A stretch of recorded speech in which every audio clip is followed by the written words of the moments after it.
Hey guys, today I'm in a 2015 Aston Martin Vantage GT. 430 brake horsepower from a 4.7 liter naturally aspirated V8 and just a godly sound.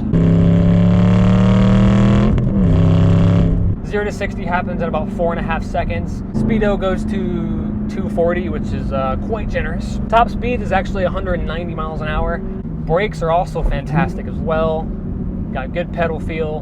The car is fitted with beautiful 19-inch wheels.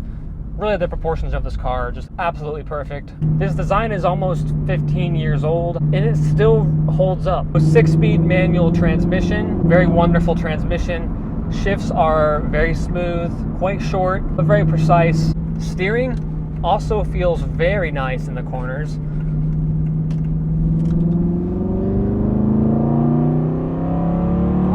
Sound is so good. Such a satisfying noise. I'm just going to let the car do some of the talking for a sec.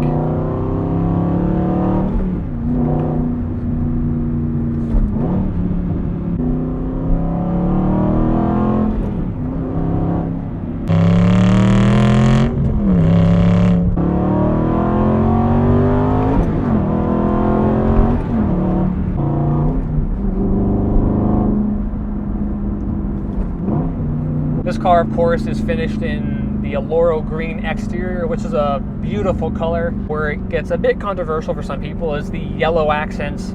Makes it look like it's wearing yellow lipstick. I find it really cool. I don't think I would spec it that way for myself, but I can appreciate it. I think it's really cool because it's different and kind of pays some homage to like the AMR Vantages. And mostly leather inside. There is some carbon fiber inside, like on the center console, for example.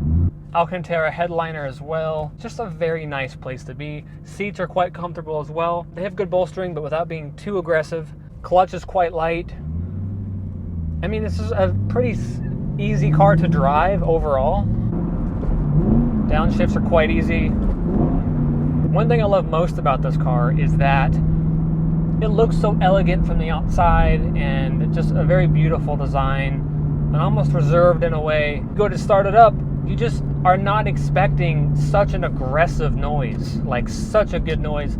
It sounds properly angry. I think this era of Aston Martin is the best looking era. This is the baby Aston, so of course it has the kind of baby styling. Everything's a little bit squashed down compared to like a DB9, for example. Because of that, it feels more nimble than the other cars. Even get some little burbles on the overrun. It's just such a fantastic noise.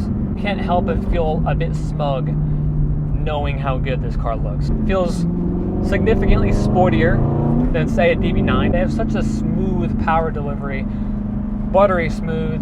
Room inside is quite spacious as well. I mean, everything is pretty intuitive. Driving position is perfect. It grips phenomenally well in the corners. Really doesn't feel like it's 3,600 pounds. Actually does a really good job of concealing the weight. Steering is actually pretty quick. It's not as darty as like a Ferrari, but it is quite precise. Just so easy. So nice.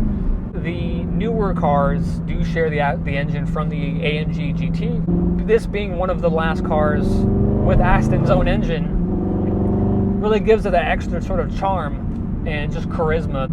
Just has a lot of emotion, and it sounds better than those AMG engines. Those cars, they're twin turbo V8. They still sound very nice, but it just doesn't have the pitch of the older Aston V8s. So I think that makes this car a bit more special feeling. This car compared to say the DB9, this is a much sportier experience. DB9 is more of a long distance GT cruiser, and while you could do that in this car as well, you could absolutely drive this across country. It serves a bit of a more focused sort of driving experience.